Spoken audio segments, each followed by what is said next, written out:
Where do you find these people? Well, no, he was talking about how he doesn't get commission. He was saying that the brokers that help broker the deal are commission based, so they take a portion. He's an attorney, so he gets seriously, what did the deal go?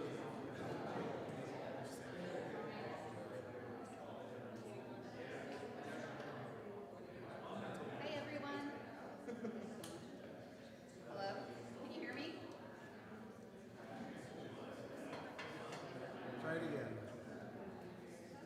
Hi everyone. Hello?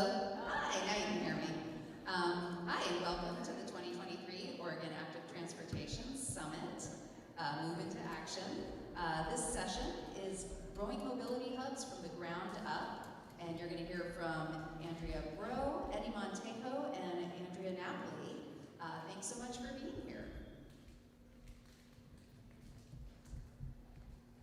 Yeah, thank you for your interest in our session, Growing Mobility Hubs from the Ground Up, which is based on the Bend Mobility Hub feasibility study that we just wrapped up this last fall. So as an opening question, we wanted to ask you, what do you, or are you familiar with, or what do you think makes up a mobility hub? And how many people in the room are familiar with that, the concept of it? Yeah, and what do you think, like just throw out some words, what do you think makes up a mobility hub? Multimodal. Transit connection, last mile travel. Information, yeah. So it's a lot of things. And it really can be defined by a number of different things. So we threw up a graphic on our first slide that kind of gives a general idea of what a mobility hub can be. So a place where you can easily access multiple modes of transportation, whether that's transit, shuttle pickup and drop off, car share potentially, e-bikes, scooters, and also some amenities. So here in this picture we have some wayfinding, a transit shelter, maybe an information kiosk, food cart potentially, coffee cart, and as one of my prior coworkers said, well, it's Bend, so we really need to have a growler for the station. So when I say we, I'm talking about the three of us. So, and we're going to give you our perspectives on planning and implementation of mobility hubs, but in the context of a smaller but growing city, which is Bend, and one that isn't necessarily part of a larger metropolitan area. So, again, my name is Andrea Napoli. I am the senior planner with the Bend Metropolitan Planning Organization, or Bend MPO. We have Andrea Breault. She is the transportation director for Cascades East Transit, and Montejo is a transportation planner with Parametrics.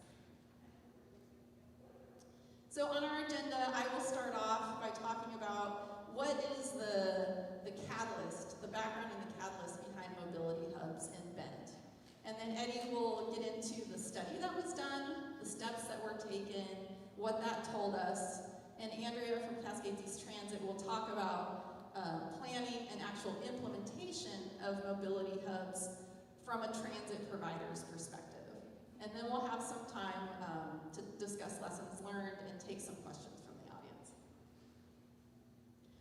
So what is the problem that we're looking to address? Really the overarching issue is ongoing transportation demand from ongoing growth in Bend. And that, coupled with the fact that we really do have an inefficient hub and spoke transit system. So hub and spoke meaning that everything is going in and out of one point. We've also outgrown our existing transit station. And there really is a desire from the public, a desire from our decision makers to better accommodate a variety of mode options in Bend and the benefits that go with that. So with that all in mind, in 2020, the city of Bend had updated their transportation system plan, and in that they had identified mobility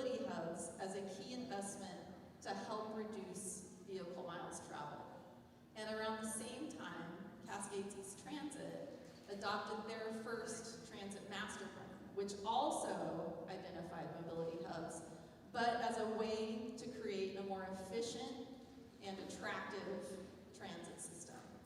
And funding was there for actual implementation, but what wasn't there was staff time, city staff time, or transit agency staff time to really take the next steps.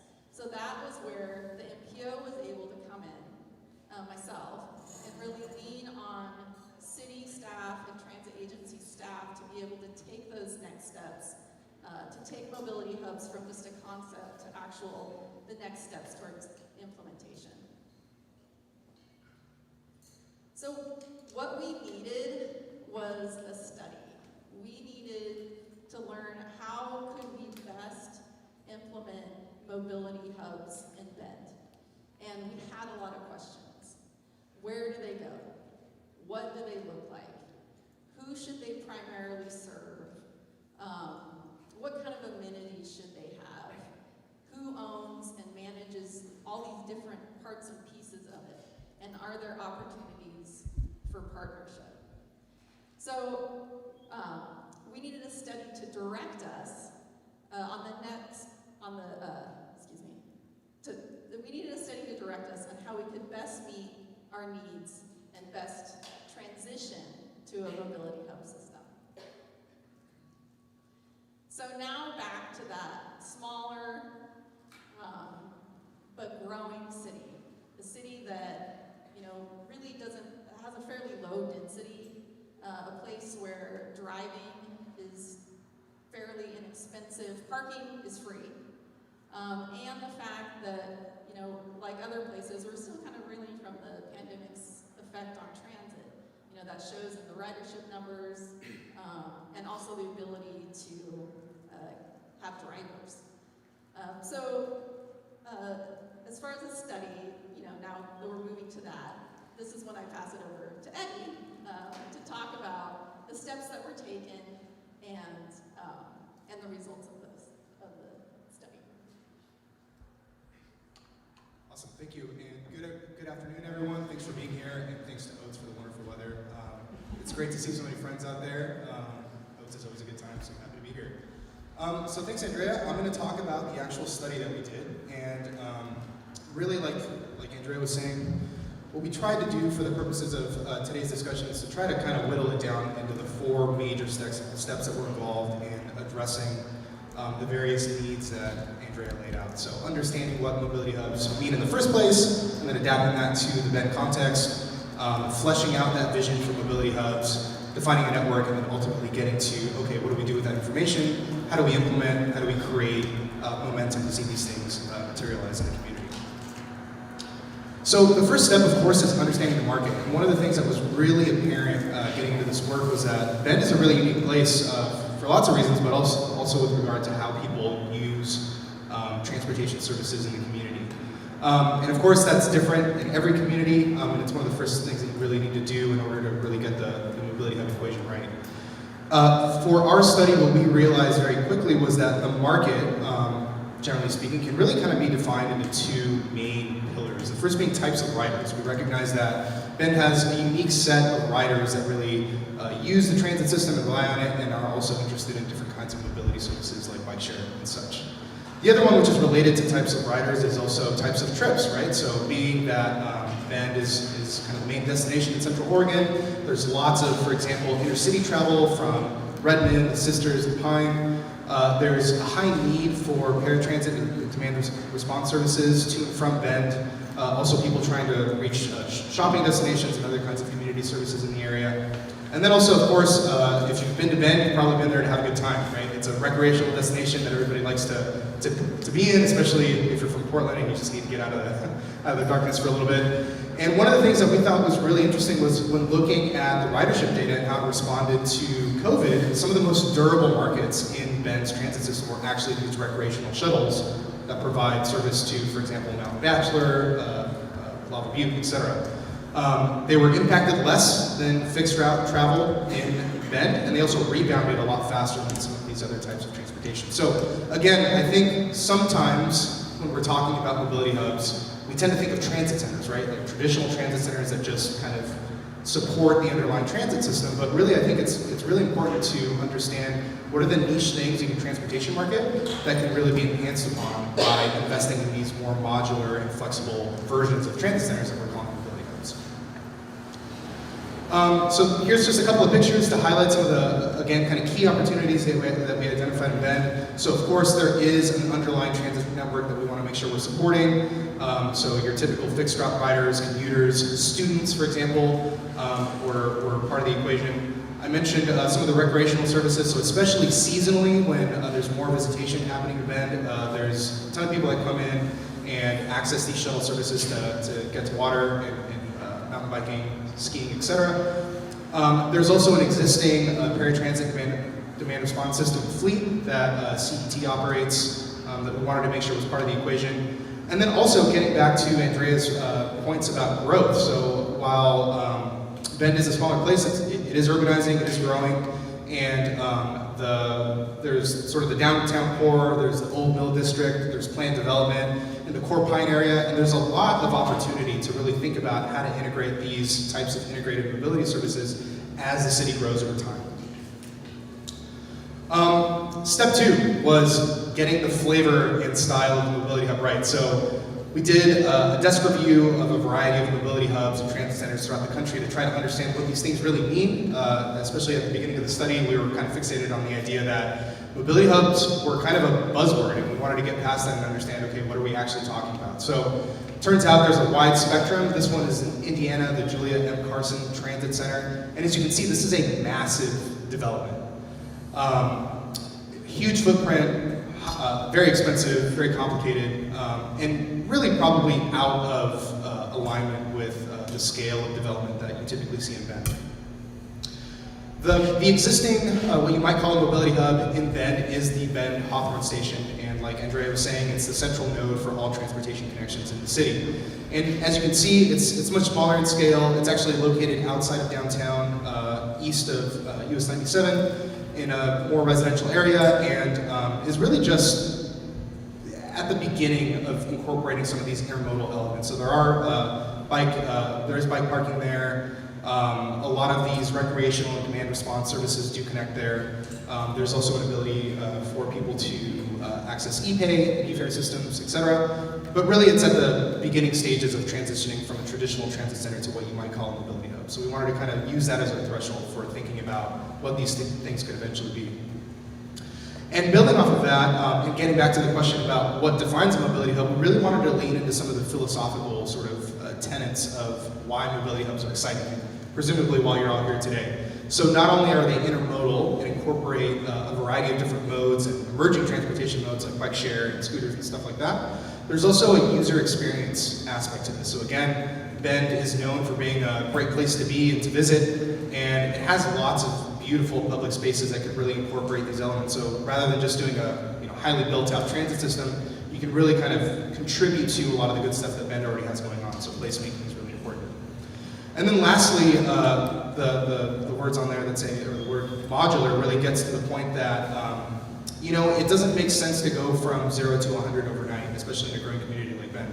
So to really be successful, we wanted to understand how we could phase these mobility hub elements and making sure that they're movable as the emerging transportation market changes, as technology changes over time, as the needs of the community grow, and as there's more kind of funding and political will in the community to actually implement these hubs. Okay, step 3 is defining the network. So this is kind of a high-level example of what we wanted to try to communicate today about what we mean by a network. So, like Andrea was saying, currently there's a hub and spoke configuration. If you're not familiar with that concept, on the far left you can see a version of that. So basically the gold dot in the middle is the Hawthorne station that exists today. And this diagrammatic representation of all of the major stops in town all come back and converge in that central location. It's kind of an outdated model, and really requires a higher degree of transfers. There's some inefficiencies in the system, and there's also some gaps in the network that are harder to get to if you're not in a car. Stepping up from that, in the middle, you see this kind of faded network coming up underneath, and that really gets to a variety of investments that the city has already been working on in partnership with CET and the MPO. So right now there's an emerging mobility points program that the city is working on, and that's essentially a distributed network of scooters and bike sharing. I don't think the scooters are real yet, but it's bike sharing. And the idea is that if you distribute that network underneath the underlying transit network, you start to get some of those internodal connections that really facilitate transportation choice in a citywide system. To the far right, you see a diagrammatic representation of what happens when you start putting in these mobility hubs and you start actually having that intended network effect, right? So as you invest in these modular and flexible nodes in the system, you really start to reinforce those underlying network connections, and you end up with something that looks radically different than the hub and spoke system that exists today. So that's kind of the goal. And really quickly, I wanted to just touch on a couple of the sort of defining network nodes that we identified for Bend, again, based on those types of riders and types of trips. The first is major hubs. So if you've been to downtown, you've probably been to the Old Mill District downtown. And of course, there are a variety of major employment hubs and retail and shopping destinations throughout the community that really could benefit from some version of these kinds of mobility hub investments. Number two are secondary hubs, and these really get at the institutional and emerging urban districts. I mentioned the Core Pine area, that's right next to OSU Cascades. It's a massive development that is moving forward over the next couple of years and really has an opportunity to form itself as a district and not just an extension of the university. In addition to that, there's the existing hubs, so there's the community college out there, OSU like I mentioned, and then on the east side, there's also a major district, which is the St. Charles Medical Center, and some shopping south of there. And then third, this gets to some of the more need-based trips in the market analysis that we identified, but these are gateway hubs. So these are the hubs that facilitate entry from the region and could be comprised of paratransit trips, people trying to get to shopping or essential services, etc. So to put this on a map, you can see kind of the architecture of the network that we developed. I should mention as well that this really kind of confirms some of the previous planning that had happened as part of the Bend TSP and CET's transit master plan, and also coincides with some of the planned primary transit corridors that CET has identified. So that's kind of what it looks like, and we'll focus on a few in the next few slides. But before that, we're going to talk about implementation, so I'm going to hand it over to Andrea from CET to talk about what that looks like. Thank you. Hi there, everyone. I'm Andrea Breault, Transportation Director for Cascades East Transit. And so what we're going to talk about in my section is first the timeline that got us here. And so the first kind of ring that you're seeing that on your display is what the City of Bend is calling their Mobility Points program. And this is identifying kind of very small footprints in the city that can be identified to add some additional bike racks, some additional signage, maybe next to an existing transit stop. So already starting to put kind of those small footprints throughout the city that we can start building upon. The next thing that the City of Bend has introduced is what they're calling curb management, right? Looking at the curb differently, right, than just parking your car there. As Andrea mentioned, we're not in a densely populated city. Parking is primarily free, and there's very little thought to what goes on next to that sidewalk and curb. And so now there's going to be a little bit more strategic thought to that curb and right-of-way space. And that brings us to the gold ring, which is where I come in. With this team here, we are working with the City of Bend on leasing a parking lot in downtown Bend as kind of our first piloted section for Mobility Hub. And obviously you can see as we move forward, those footprints become larger, we start investing in the transportation network and larger capital purchases. All right, so a little bit about this downtown study. To be very blunt, what we're doing, I've got the lease agreement in my hand with the city manager, we're waiting on a signature. And so that lease is really important to the operator as well as the city to outline who is responsible for what. And the reason why we put a lot of emphasis on this is we want to make it successful, right? If there's trash there, who's going to pick it up? Things at this granular level is going to make this successful and gain the trust of the community to build these things moving forward. So here's kind of an aerial view of the site that we're looking at right now. It is called Troy Field. That green space is where kids play sports games, etc. And to the east of it is kind of an older, not heavily used parking lot. And so what we're looking at is, can we turn that parking lot into a pilot mobility hub site? And that means, some very small investments, paint, signage, a little bit of lighting. These are very inexpensive changes that we can make it to make it a more attractive site for people to use. And as the operator, we come in and see, the turning radius of coming into that site, what's the largest vehicle that can come in there, what can and can't be done in terms of moving existing bus stops. And so that's what we're in conversations right now. All right. So getting into operating a new space, we're talking square footage, we're talking site plan review and permitting, we're talking about maintenance of the site, use of the site. If you were in my earlier panel, we talked about security. This is where the conversation gets real on where those costs are going to be allocated, because right now it's a lot of conceptual, but the operator has to actually make this work in the long run, and we don't want to disappoint the community, so we want to do this right. So, some lessons that we've learned through this process. I think one of the important things with our relationship here is CET does not have the resources to, plan a study, invest, and so with parametrics and the Bend NPO, they have really leveraged where CET is pretty lean and weak. And so, the majority of our employees are operators, they're dispatchers, they're bus drivers. We needed all the help we can to identify what this means as mobility hubs. And so now that that portion of the study has been done, it's important that we take this lead in actually building this, procuring land, real estate, all the things that go into actually buying property. And it's not easy. It's tough. We're having conversations with private, we're having conversations with community partners. We're working with people who may not even understand what this terminology means and trying to break that down so they don't think it's this kind of big, scary thing. And that's what we're trying to express here. The other point that I'll make is with Hawthorne Station, and then we also have what's called the Redmond Transit Hub, we've become very good at understanding the true cost of operating these pieces of property, okay? And that way, again, we can gain the trust of our partners. We've outlined our monthly cost, our annual cost, capital replacement, and that also helps with funding and budgets. We are not a transit district. It's important in my role that we understand if we can sustain these properties going forward and what it means in terms of investment. Another thing that I spoke about a little bit earlier, but I'll expand here, is none of this is possible unless we have the partnership with the city with us, right? And so, we can control our own footprint. We can control that bus stop. We can control a hub. But everything outside of it is not CET's jurisdiction.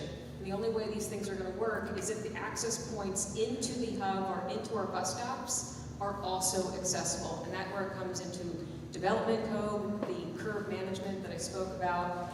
And then another interesting thing that came out of this study is what's called the Flex Mobility Zone program, okay?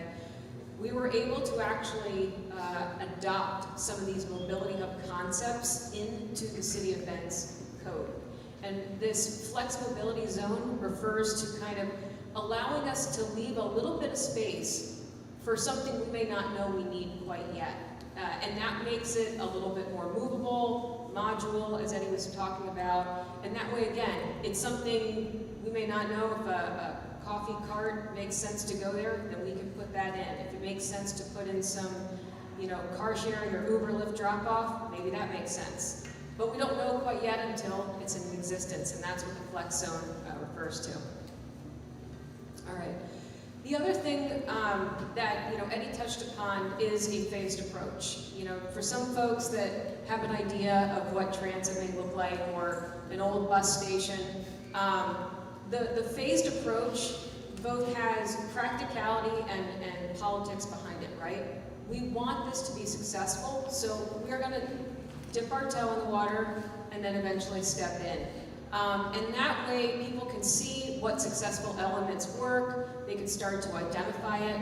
I will say on a personal level, I was speaking to a private developer in Bend, and I could tell the eyes were glazing over. He was just thinking bus stop, and crying. And I said, you know how Amazon has those lockers, you know, where you can come in and pick up packages? I said, that could be in a mobility hub. And he's like, really? And I was like, yeah. And I said, the library is also thinking about doing some, you know, book share, things like that. And he's like, oh, I had no idea. And I said, airport shuttle to Redmond, we can have a parking stall for that. And so recognizing that we're trying to remove the stigma of public transit and its associated property and kind of identify with what some of these developers think are attractive amenities. So this is just a graphic that kind of explains, you know, what I just referred to in terms of, you know, eventually building out certain sites if the footprint allows for it. And I've got some images that will kind of show you, you know, what we're referring to. I know there's a large parking lot here, but what we're trying to demonstrate in phase 1 is some of that curb management. So you're seeing the use of the sidewalk, where pedestrians are queuing. You've got large shuttle there on the south end side. You've got docking stations. There's a little bit of lighting.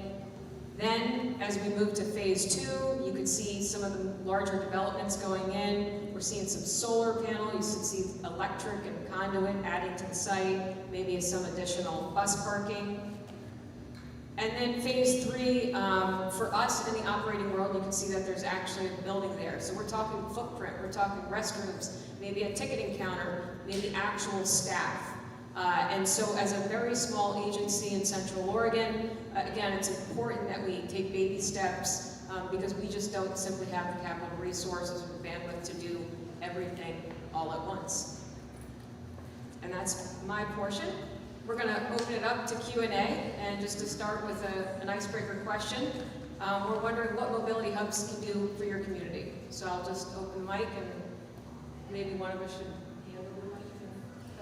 I can hand my mic. Thank you. Questions, comments?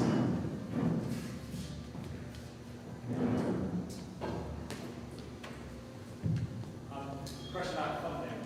How did the transit agency get it? Sure. So his conversation, can you guys hear me okay? Yeah. So funding. Again, I mentioned we are not a district. We receive our funding primarily through the Federal Transit Administration and ODOT. The funds that are going to be paying for the piloted study as well as the first mobility hub in Bend will primarily be STIF, the Statewide Transportation Improvement Fund.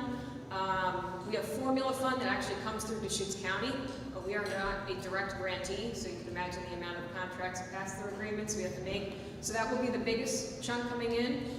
CET has also applied for direct funding through STIF discretionary for some of the capital portions of the mobility hub.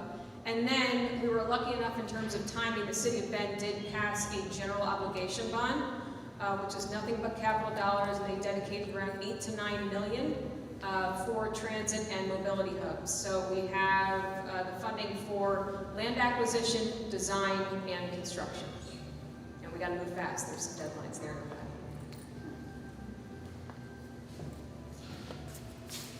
Yeah, and sorry to be annoying with the microphone, but they are recording this, so it'd be great if we could get all the questions answered. This is more of a comment. I guess something that you said just sparked me, like my mind in terms of Portland, the stigma around taking transit and being able to get co-benefits with the mobility hub, getting regular folks to be in an area that is, frankly, a lot of these areas in Portland have been abandoned. So the Amazon locker idea,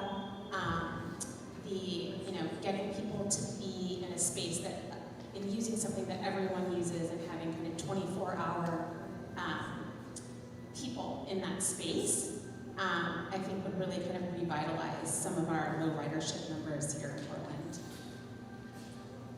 Great comment, thank you. Hey, Karen. How's it going? Good. So this might be kind of a wonky question. If it is, I can ask you later. But I was intrigued by the flex zone for the parking. How did you work with the city on that when you don't know where the mobility hubs are yet? How does that work? Yeah, so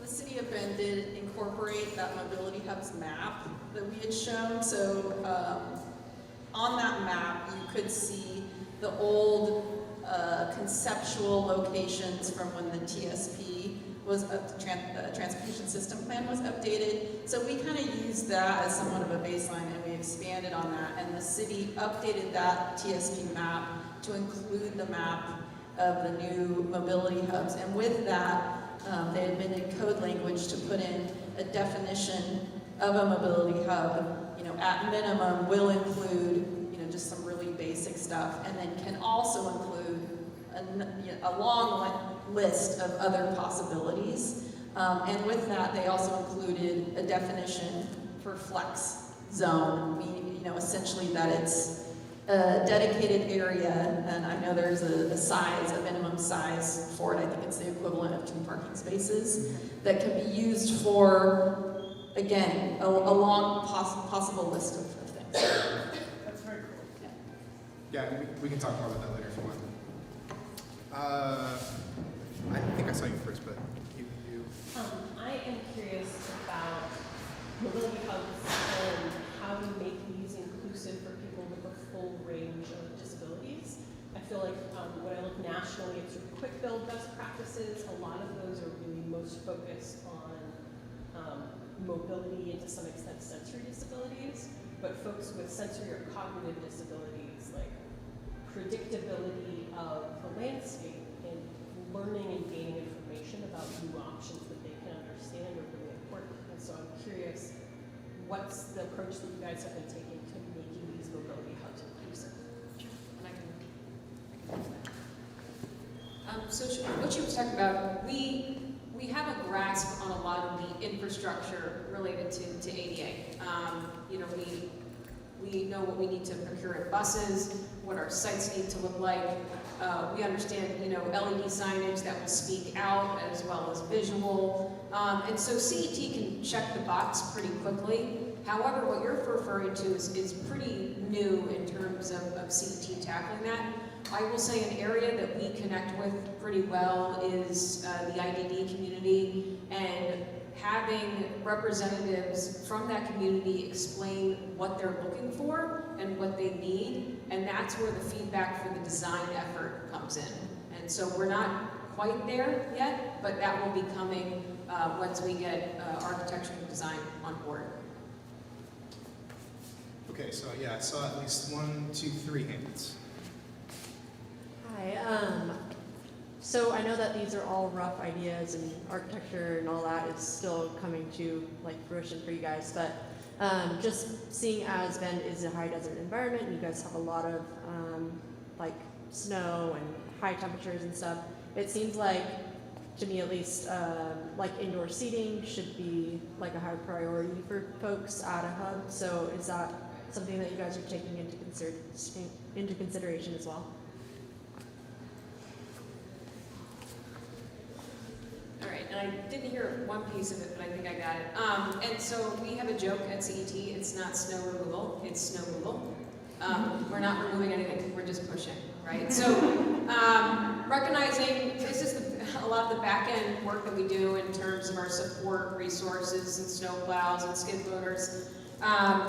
We fully understand what we want in terms of kind of low maintenance, easy module equipment. And so we, with the Redmond Hub, which was built in 2018, that is still a lessons learned for us because everything from snowfall to a washout to irrigation, all the plants are dead today, overflowing of the garbage, you need to get enough bigger garbage bags. And so we've actually, through Hawthorne Station and Redmond Hub, we're really excited for this one because we've really understood what we need to do to make the site simple and beautiful to maintain.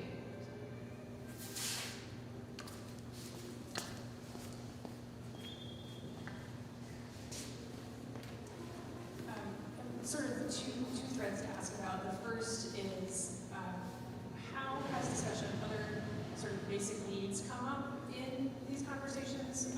Public bathrooms, you mentioned, is going to be something that could begin the actual building, but how has provision for those come up in these discussions? And then how has that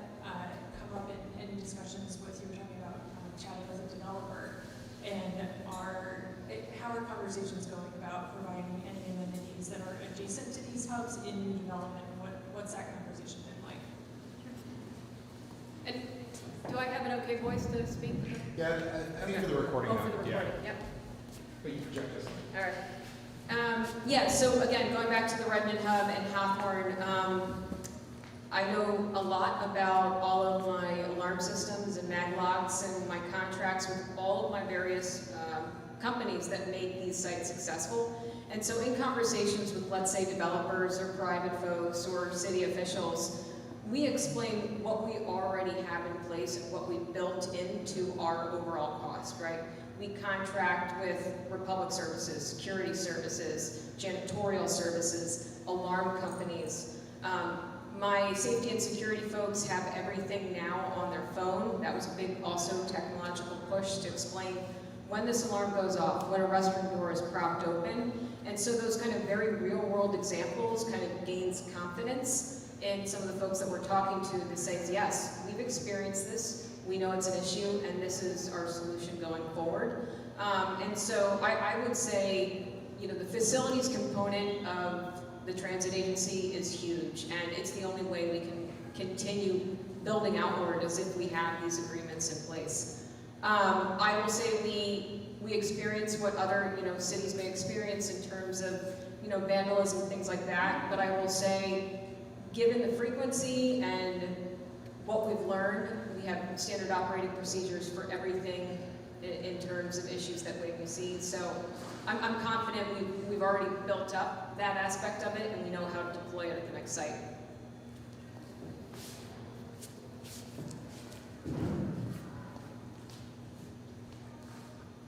Hi, could you say a bit about the methodology you guys use to identify sites you want to prioritize for mobility hubs?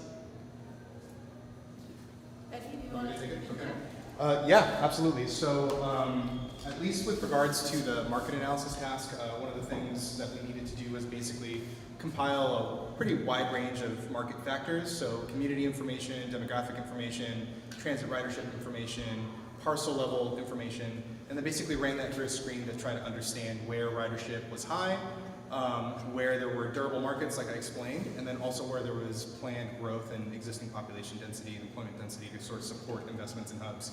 The other kind of component to the analysis in terms of identifying where they actually went. So on that one map, you saw those little dots on there. So those were the dots that were identified as part of the transportation system planning effort, and that's really all they were just dots. So we actually did a parcel by parcel sort of feasibility analysis to understand which parcels were most likely not only to support those basic market factors, but were also most likely to experience future development, right? So the ones that were most likely to develop were considered to be more likely to become mobility hubs in the future. From that, we recognized very quickly that we couldn't have, you know, like a parcel level recommendation. So what we ended up doing is drawing districts that coincided with the city's long range planning efforts. So that's kind of how we got those bigger blobs. And kind of going back to Andrea's answer about the,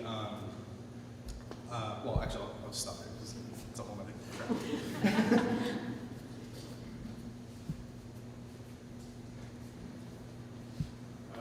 So not being from that, it seems like it's like a little tucked away in your downtown, and so I can see maybe people who live there might be very familiar with this location, but maybe visitors is not, you know, it's in the core, but not right kind of where people are walking around and that sort of thing. So I'm curious, like, how are you going to market this? You know, in Eugene, we've talked for years about, do we have like a bike parking hub in our downtown? Are bike riders willing to walk like a block to park their bike? Or, you know, do you have like a bike share, a bike parking station, or do you have Corpus First? So I'm curious about, you know, this is a little, it's not that far to walk, right? But some people might, just like when people drive to the mall, they're walking inside, right? They're walking a quarter mile. But this may feel to some folks like it's far, even though it may actually not be. So I'm curious, like, how are you going to market this to folks? They know it's there. How are you going to make it enticing to people? What's your marketing strategy for it?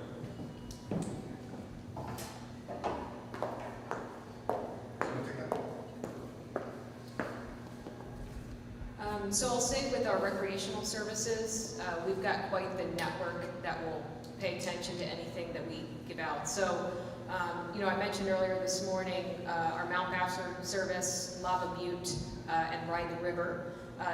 We have a network of hotels, tourism, you know, the breweries, everyone that is eager because they know they have folks coming in that didn't rent a car. And so we already have kind of that network established through the recreational community that we're able to kind of deploy a lot of the information. And they've been really helpful. I will say they are eager for us to expand because it drives tourism for them. So they know we're helping out wherever needed because folks do fly in but don't have a car. Yeah, and I'll just add on to that too, that in our conversations with the city, some of the folks at the city that have been working with us on this have been pretty strong advocates that even though we like the idea of flexible, modular, low cost, easy to implement, etc., like these shouldn't feel budget, you know, like these should be nice places, and again, it kind of goes to the place making element. So I think from a marketing perspective, like, you know, you need to market whatever isn't inherently in the product, so the product needs to be really good. So even though we're talking about perhaps decentralized bike share in certain nodes in downtown where we know there's going to be visitors, those hubs need to look good and they need to be attractive on their own in order to really see the kind of ridership that would justify the investment. So,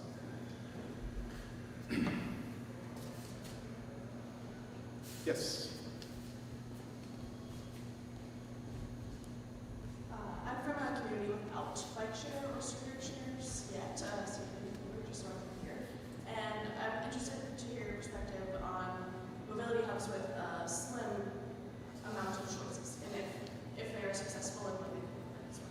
Are they just a transit system or not?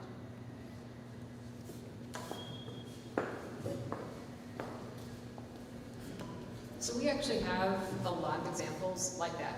There are certain, you know, bus stops along sections of Bend that have very little.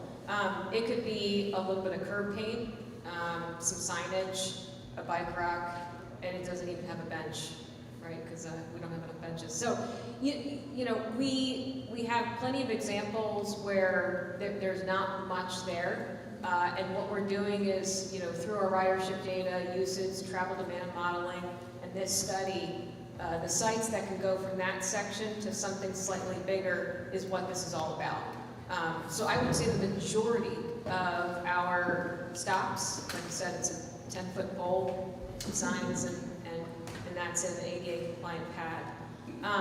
And so recognizing, you know, what areas to invest in, and all of a sudden the bench goes in, and then maybe a shelter goes in, not just a shelter, but a shelter with a solar panel, and just continuing to build off of that. We're really, you know, small agency that can't afford to go big quickly.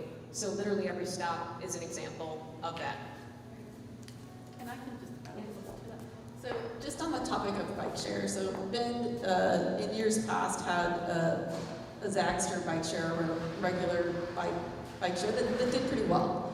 But since the city has implemented an e-bike share this last summer, that really just took off. The amount of usage that it's gotten is really impressive. I simply wanted to make that, you know, that comment that going from regular bikes to e-bikes, the usage has really taken off.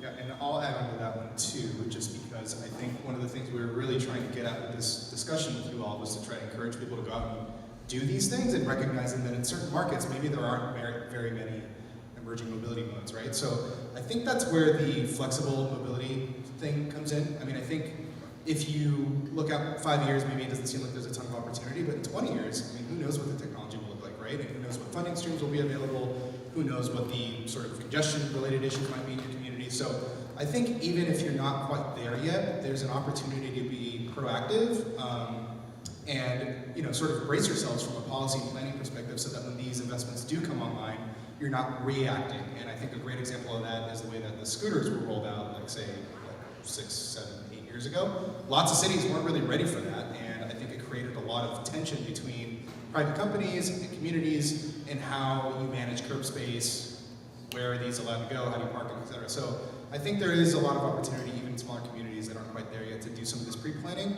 and to kind of adopt a more flexible mindset, right? Recognizing, even though we're planners and we like to pretend we have crystal balls, maybe we don't know what's going to happen, and maybe that's okay, and maybe we just build in some flexibility as part of our planning, right?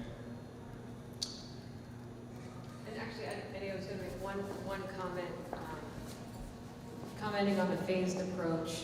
A couple years ago, this conversation probably wouldn't have happened, but recently, Costco, if you're familiar with that giant store, is acquiring land in the north part of Bend.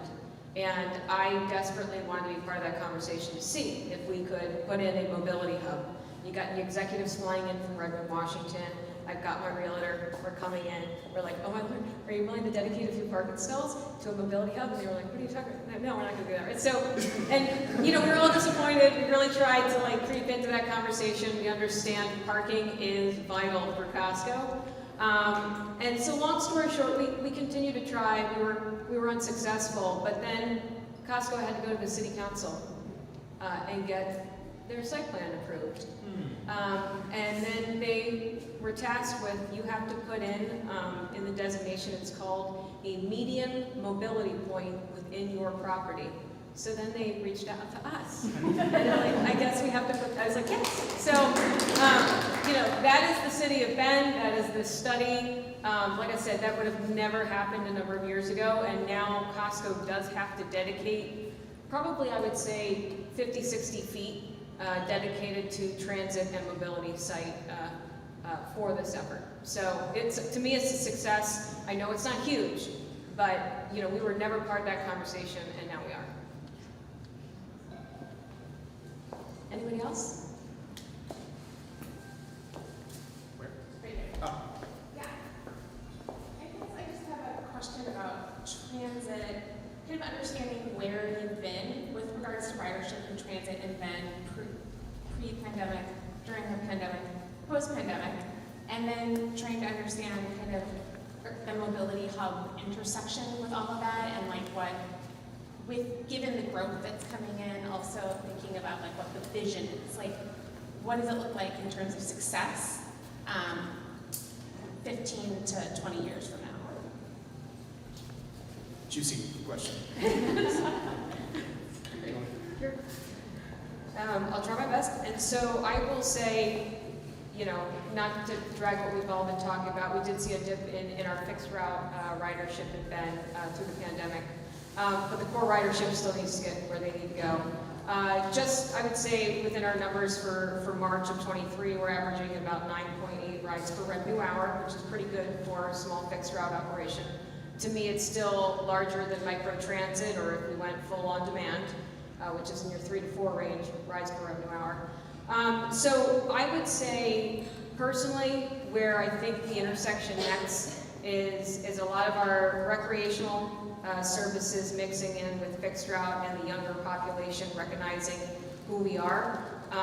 Just this past year, I went to speak to a lot of the high schools in Bend and their environmental clubs, and I start with, who's taking the ski shuttle up to the mountain? Everybody raises their hand. I go, who's taking the bus along 3rd Street? And 1 or 2. I said, for the same company. And they're like, really? And so recognizing that the young population in Bend has taken our services, just not at the city level. They've taken it for all kind of fun activities.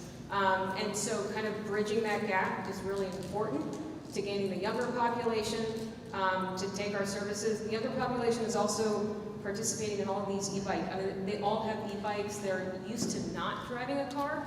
So I think that there's opportunity there. And then I would say probably 10, 15 years down the line, the comment I made earlier this morning is Bend is becoming unaffordable. And the majority of employees that have standard shift work are coming in from Redmond and LaPine. And so we really need to update our frequency along the US 97 corridor. And then also we work really closely with our intercity providers. Those are bus operators that leave Central Oregon because we don't have the resources, making sure that relationship and the funding is exchanged there. So if it doesn't make sense for us to go to the Portland airport, Central Oregon Breeze will do that, and we will make sure those connections transfer funding as possible. So to me, making sure that statewide transportation network is as strong as the one in Central Oregon, because people do want to leave Central Oregon every once in a while. So that's somewhere I see large expansion for us. So I think we're just about out of time, folks. So I think we'll end it there, especially speaking about the future generations. I think that was a great place to end. So thank you very much. Thanks to Andrea Breault and Andrea. Also, thanks to everyone who's worked on it. So you can talk to any of us about this stuff if you want to chat. Have a great Oats, and we'll see you out there.